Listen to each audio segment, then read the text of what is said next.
வானவில்லிலிருந்து கொஞ்சம் வண்ணம் கொடு, வாழ்வதற்கு சில நெஞ்சங்களுக்கு எண்ணம் கொடு இறைவா. இந்த தவக்காலத்தில் உங்கள் முன்பு மதர் டிவிக்காக அருட்தந்தை பால் ராஜ்குமார் தவக்காலம் தனிப்பெரும் காலம், அருளின் காலம், இரக்கத்தின் காலம், மனமாற்றத்தின் காலம். ஆகவே இது மகிழ்வின் காலம் என்பதை புரிந்து 40 நாட்கள் பிறமதை சகோதரர்கள் எல்லாம் உண்ணா நோன்பு இருக்கின்ற பொழுது ஆண்டவர் இயேசு கிறிஸ்து 40 நாட்கள் நாம் தவம் இருந்து இந்த நாட்களை அனுசரித்து ஆண்டவர் இயேசு கிறிஸ்து உயிர்ப்பு பெருவிழாவை கொண்டாட அழைப்பு விடுக்கிறார்.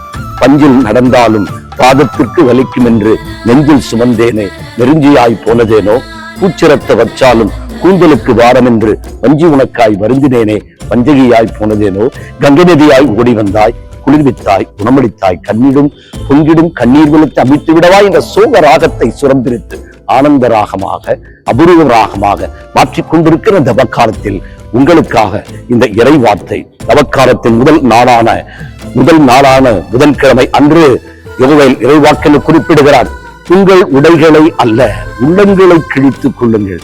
ஆக மண்ணுக்கு திரும்புவது மனித மாண்பு அல்ல, மண்ணையே வில்லாக மாற்ற வேண்டும் என்பதுதான். ஆக நீங்கள் குருடனுக்கு கண்ணாக வேண்டும், செவிடனுக்கு பண்ணாக வேண்டும் என்பதுதான் இயேசு கிறிஸ்துவின் அறைகோல். ஆக உள்ளங்கள் கிழிக்கப்படாத நிலையில் உடைகள் கிழிக்கப்படுகிறது என்றால் அது முழுமையான முட்டாள்தனம். எப்படி கிழிக்கப்படவும்? சீர்திட்டு கிடக்கிற சீரிய சிந்தனை இல்லாத அடுத்தவனை வஞ்சிக்கின்ற இதயங்கள் கிழிக்கப்பட வேண்டும்.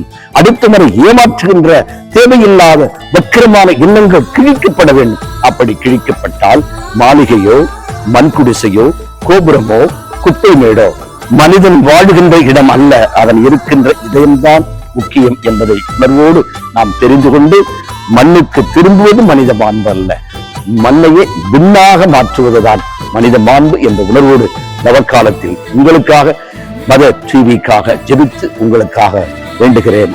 நன்றி. ஆமென். God bless you.